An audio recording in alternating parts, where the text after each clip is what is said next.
my time has come. Still my soul will sing your praise unending. Sing 1,000 years and then forevermore. Forevermore. Bless the Lord, oh my soul. Oh my soul. Worship his holy name. Sing like never before. Oh my soul, I worship your holy name. Bless the Lord, oh my soul. Oh my soul, worship his holy name. Sing like never before. Oh my soul, I worship your holy name. Yes, I will worship your holy name. Lord, I worship your holy name.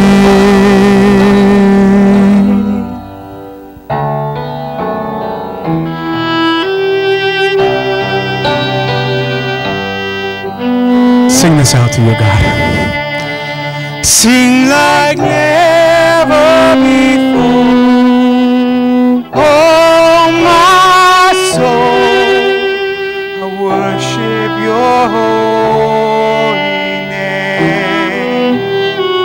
Yes, I will worship your holy name. Lord, I'll worship your holy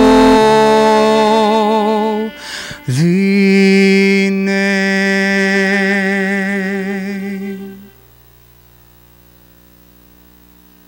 God, thank you for your blessings. Thank you for the strength to do what we're called to do, even in the hard times.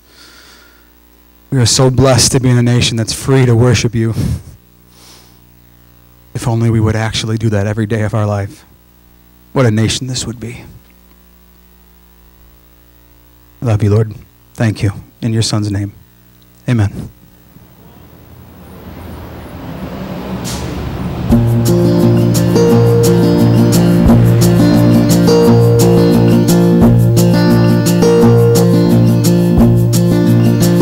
Well, this is hot. Can you hear me? Loud and clear? Hello, Annie. So, Wes, I know you've been my boss for a couple of years now. You have been a really great mentor to me, and I really appreciate that. So I just want to thank you for being a great dad. You're always there to support me, even when I say, no, I don't really need this talk right now, but you're there nevertheless, and it's always just great to have someone to rely on. For the past 12 years, you've been my best friend, and I want to thank you for everything you've done for me. You've always been there for me, my number one friend. I think we both know that this is going to go a lot farther than school. Although I know we've only been married for a year and a half, I know I don't always acknowledge how awesome you are. You have a great sense of humor. You're witty and sharp. You're a kind person and always thoughtful of others. You're one of the sweetest, kindest, most thoughtful men and people in my life, and I really appreciate that. And the whole time you were growing up, you made it so easy to be a mom. And I don't know if I've ever told you that. You are absolutely beautiful, absolutely, and you are so, so talented. Keep doing what you're doing, because it is going to take you places. Do we switch spots? Is that what we do? Jackson? Yes? I'm so lucky that you're in my life today as not only a coworker, but as a friend. You're someone that inspires me every day just to keep a positive attitude and to laugh and smile and stay lighthearted. I always really appreciate how you start singing at the drop of a hat, because you have such a beautiful voice, and I love the way that you filled my whole childhood with song. First met you 12 years ago in kindergarten, and I'm so glad I did because you've been my best friend ever since. It's the best, so thanks. The compliment I want to give you today that I've never said to you before is your awareness of other people and how nice you are to everyone in the room. You're very good at making everyone in a room smile, putting everyone at ease. I admire that so much in you. You're honestly such an amazing person. You are my best friend in the world, and you always will be. All I can say is that I really love you, and I don't know, it might be hard for you to believe because I don't act like it sometimes, but I do. I like to say that I take after you because I think that you're just such a great person, and I aspire to be more like you as an adult. And I think that if I could be just like my mom, that would be the greatest gift I could have. You're the most beautiful woman I know. I'm so blessed to have you in my life. I probably don't tell you that enough. Yeah.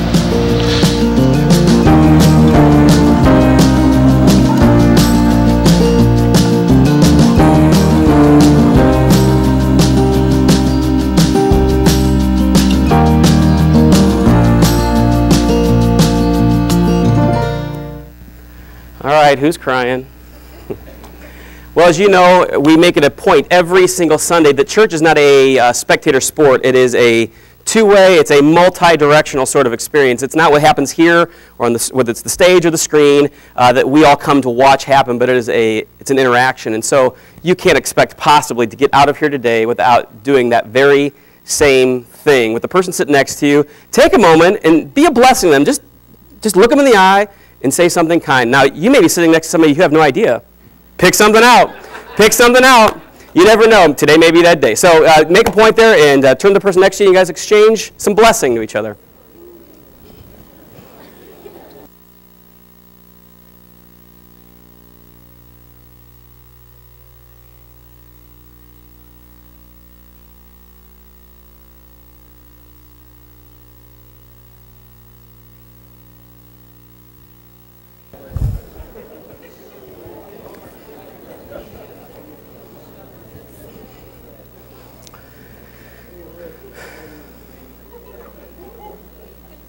Imagine going most of your life without that. Imagine having that. What would the world be without the church? Without family, without God's people being a blessing to His own and to the world around Him. But you know, the thing is that it was such a little cost involved there, wasn't it? I mean, just other than getting over the weird, whether there's something cheesy feeling about it or if it feels contrived, there's such little cost, but so much caused by it.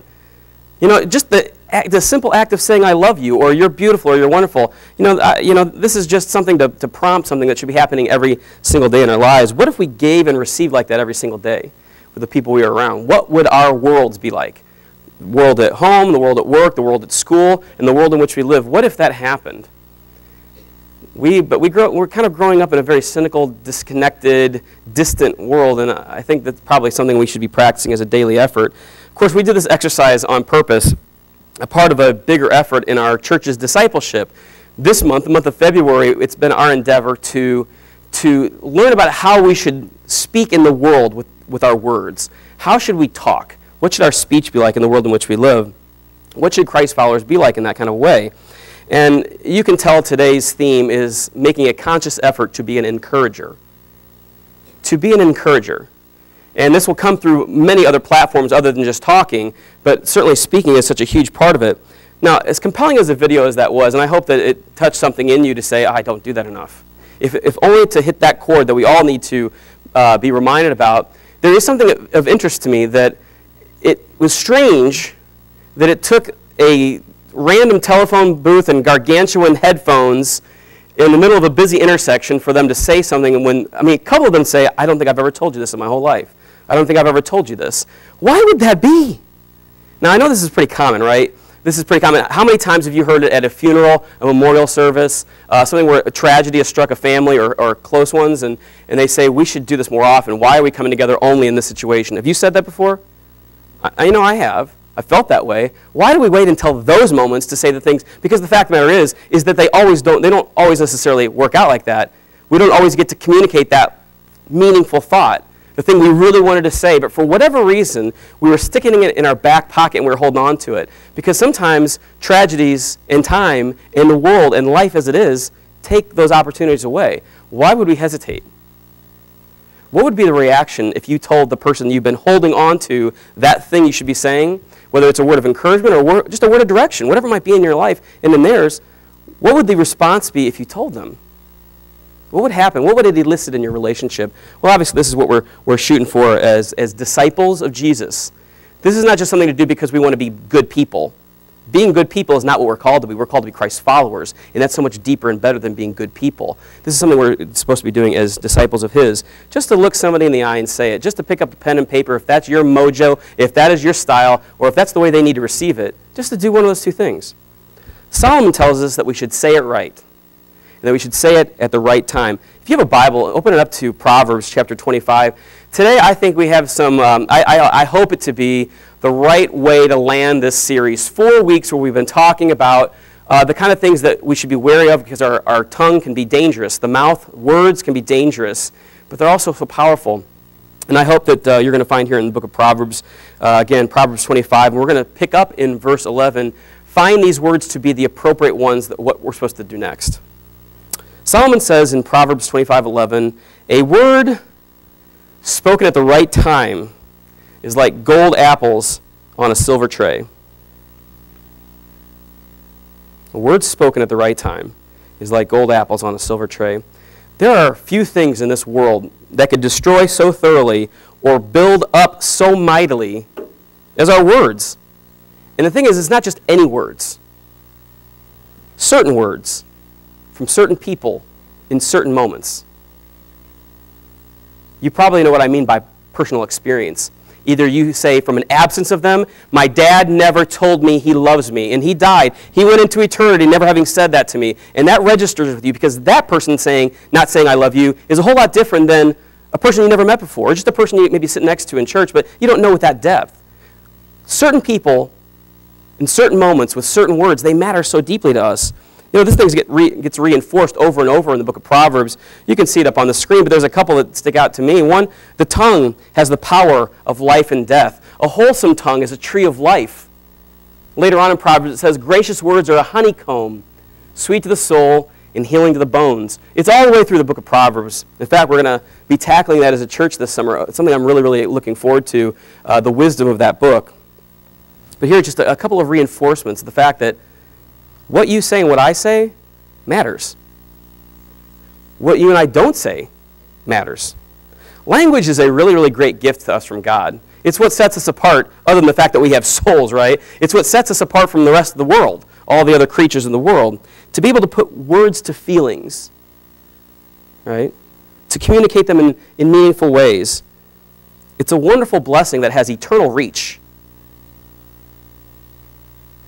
Somebody said something today in that little silly exchange that they've been longing to hear for a long time. Maybe they couldn't even have articulated they've been waiting for that moment. Maybe they didn't even know, but when the words were spoken, it's like something changed up. Maybe you've been holding on to something and you just needed to say that. And you're like, I feel wonderful. I feel a rushing, great feeling just being able to say something good, something nice, something kind, something building. It has an eternal kind of reach to it. Of course, as Solomon pointed out, our words have to have a certain kind of a setting. It was the fact that something even more beautiful could be said in the packaging of it. There's a silver tray, but there's golden apples sitting on top. Even the way that we say it, maybe not as perfect as it could be, but the bigger thing on it, the bigger thing in it, is what it is. Let's put it this way, you'll never be able to say it perfectly, but there's something deep that you're trying to communicate to somebody you love. It's why we should truly consider not only our words, but also the audience of our words. Who we're getting ready to speak to, the kind of person that we're going to talk to, what they're made like. If God made each of us as an individual, He did it with creativity, He did it with passion, He did it with personality. The way that we speak to the other person should reflect that, the way that God made them. Because everyone's love language, their way of receiving and how they do it, it's completely different with every person. Not just any word will do. Everybody's unique. So for your spouse, you may say it this way. For your best friend, you may say it that way. I don't know if you, the one that I really like the most here is strange because there's some that were heart-tugging. There's a guy on there. The two guys are talking. We've been like best friends since, kindergarten. That's all I got to say. That guy? There's something about how I'm going to talk to a guy compared to how I'm going to talk to my wife. And it will register, hopefully, in its right way. But not just any word will do. It has to be unique. There are some things that really work for some and that would totally blunder for somebody else. Example of this would probably be in some of the slogans you and I grew up on, business sort of mottos, things like that, catchphrases that you and I are familiar with that really got traction in the U.S. Unfortunately, they did not render quite the same way in the other cultures in which they were tried for. Kentucky Fried Chicken? Kentucky Fried Chicken, what's their finger licking good? Finger looking good. They took finger looking good from KFC and they brought it to China. You know what it came out? Eat your fingers off. Now, I'm not Chinese, but I don't know if that's going to bring customers back. In the 60s, Pepsi had a slogan. It was this: come alive with the Pepsi generation. Come alive with the Pepsi generation. When they brought the slogan into Hokkien, which is the primary tongue, or the predominant tongue of Taiwan, they brought come alive with the Pepsi generation to Taiwan. Here's what it came across as: Pepsi will bring your ancestors back from the dead. Now that's an overpromise if I've ever seen one, right? Coors Beer, they had a slogan in the recent past that was, Coors Beer, turn it loose. Well, they translated that into Spanish, and it came out, drink Coors and suffer from diarrhea. I can almost guarantee that's not going to be a winner unless it's for frat guys or something like that. Not everybody translates the exact same way for everybody. We have to think about the people we're talking to in their love language, the way that God made them, because they're going to hear it in a very specific way. The point is, if we want to say something meaningfully, we're going to have to think about them, not just about us. It's not just to get off a kind deed on our own part. It's not just to get it off of our chest to say something nice. If it's truly loving, it's going to have something to do with them, the way that they will hear it, to be most fully encouraged by it. Think about it. If we're going to build something, we need blueprints. A lot of times when I'm talking with couples and there's some struggle that's going on between the two of them, and maybe one has to lay heavy words on the other. It's something going on, they may have a disagreement about it. They know that this could be either a battle or it could be a hard conversation where there's disagreement. And a lot of times now, I'm just encouraging people, before you go and have this hard conversation, why don't you consider taking them out on a date and package these hard words, not just in flattery or in softness, but the fact is, I want to have this conversation about me and you in a loving kind of an environment. It's just thinking about the person you're next to that matters that way. And this idea of blueprints, of building people up, that's the heart of today's message, to build people up. Could there be, or should there be, any greater builders of people in the world, across the planet, across history, than you or me? Think about that for a second. We're supposed to be master builders. Master builders. That's our calling. That's the way, when the Holy Spirit comes in and dwells a person who says, I understand that I cannot do this on my own, I need Christ, and He's going to come and live inside me and change something. When that happens, when that Spirit comes and lives inside of us, He makes us into master builders, and that's what we're supposed to be doing with people. But the thing is, it's not just, building people up is not just simply saying something nice, meaning something like flattery. It's not just something about empty praise or false encouragement to give them some sort of a soothing in their self-image. I'm not just there, nor are you there, to give the other person flattery, something that will just really come and go at the moment. The most encouraging and edifying things are always true, right? That's the one that's going to last, something that's true. That's why in Proverbs 25, when Solomon says those words, a word spoken at the right time is like gold apples on a silver tray. It's not that it's disconnected. It's not a standalone sort of phrase. It is immediately followed by this next phrase. It's this: a wise correction to a receptive ear is like a gold ring or an ornament of gold. Intentionally placed together. They're not separate ideas. They're together. So a word said at the right time, whether encouraging or something that's going to cause somebody to have to be built up in a harder way, it goes hand in hand. He goes on, as that proverb unfolds, a ruler, he says in verse 15, can be persuaded through patience, pointing out ways that when I'm talking to somebody else, how I can make sure I'm registering in an eternal way. It says that even a ruler can be persuaded through patience, and a gentle tongue has the power to break a bone. Now, that can be good or bad, right? certainly I have greater force with patience and gentle words than I could with muscle. He says in verse 20, though, there's a strange contrast here. He says, singing songs to a troubled heart is like taking off clothing on a cold day or like pouring vinegar on soda. He says that before you just start saying anything or doing anything or making a performance of song thinking you're going to soothe their heart, not everybody's like that. There's a right time, there's a right way, and there's a right place for everybody. It's not just an attempt to make a person feel better right then, but to see them developed into precisely who God wants them to be. This is what encouraging words are about.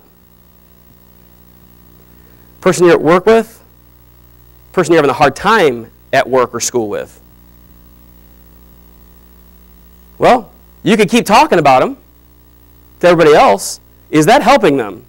Because if you're really hoping they could get over something, and guess what? We're all sinners, we're all broke, we're all screwed up. Somebody else is talking about us too, just like you. Would you rather them just say to you in a simple way, hey, I don't know if you get this, but I'm kind of receiving you this way. It would help me a lot better if I knew what I'm doing is a hang-up or a challenge or a hitch in our relationship. Because me talking to somebody else about them is doing absolutely diddly squat. It doesn't help them one bit. But if we're a Christ follower, we're going to go to them and we're going to say, we're not going to flatter them. We're going to just say, hey, here's some reality. But it's got to be done in the right way, at the right time, with the right person, right? Puts me in a mind of a very influential teacher that I had.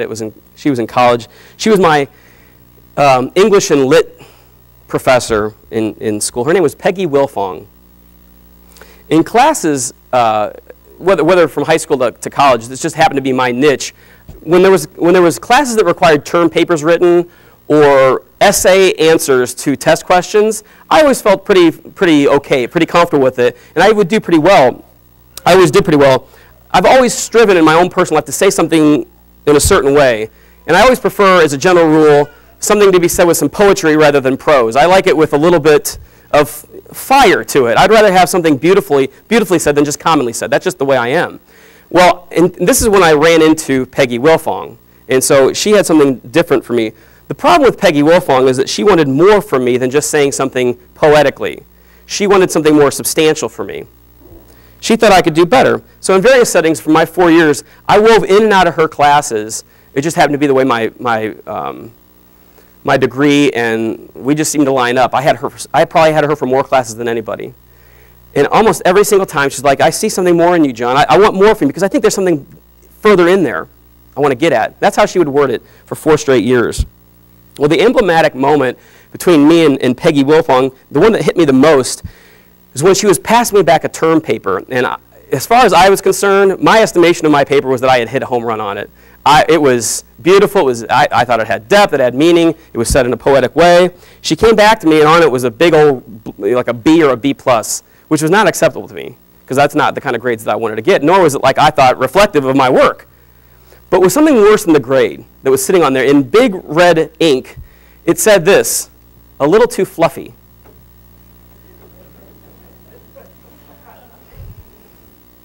A little too fluffy. So my first reaction, like probably many years would be, is like, this is my senior year. Now, who is she? If she really understood writing, why would she be telling a bunch of disinterested college students she'd be writing herself? She doesn't get this, right? That's my first human fleshly reaction.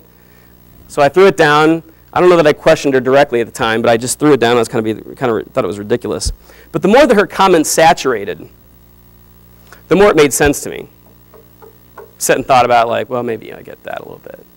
And after a little bit of time, maybe I laid down my head that night and I thought about it more because it was really bugging me. I think I learned from Peggy Wilfong not to try and stop putting lipstick on pigs. You've heard the saying before, right? Make it something that it isn't. It's got to have real substance to be beautiful, to be poetic. It has to actually have some kind of a meaning. When I published my first book, Peggy Wilfong will get the first copy, and it will probably have a little fluff in it, by the way. But she hit me with something very profound. She didn't tell me just something, oh, John, I really appreciate your writing. Because she didn't. She didn't appreciate my writing. She's like, it's a little too fluffy. You need to give me some more substance than that. It's got to have more than just flowery language to mean something. She didn't like my writing. And she said so. It's a little too fluffy. Truth is much better than fluff. What if she fluffed me? Well, I wouldn't have striven a little harder, because now I got Peggy Wilfong on my head every time I write a sermon. Am I saying something that actually matters? I have a Peggy Wilfong filter every Sunday before I come up to speak with you. She sticks with me. The value I learned there is that the most edifying truth is sometimes hard truth. It is not just kind in the sense that I really appreciate you. What does that mean? But it has to come at the right time. I probably would not have been likely to receive what she said as a freshman. It took 4 years of being around Peggy Wilfong to realize that I appreciated her view of literature. She sticks with me even when I read my books today. Her humor, her humility, the way she handled herself, and such that when it came to my senior year, I could hear it, even though I didn't like it at first. That 4th year, my trust in her had developed enough. I think the best communicators, you've heard it probably said, the best communicators are the best listeners, but I think that stops short. I think there's something more that we find in the scriptures, and that is the best communicators are not only the best listeners, but the best measurers of temperature. She waited until she knew the time was right for me. I think sometimes there's wisdom in that. We're measuring the right time to say something both beautiful and deep, as well as something that may be hard, which is also true. We've got to be careful with others. We like people being careful with us, don't we? We love when someone says, you know, they measure what they're getting ready to say with love.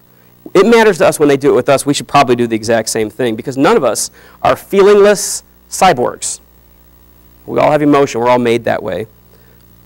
Plato is said to have explained it this way: always be kind, for everyone is fighting a hard battle. I think that's well said. Everybody is fighting a hard battle. Everybody in the car ride up to the city, when there's traffic, bumper to bumper, they're all fighting a hard battle just like you are. You are not the only person on the planet. I am not the only person on the planet. My problems don't stand above theirs. Everybody's fighting a hard battle. Everyone. This is a guy named John Eldredge. I think he's a wonderful writer for men's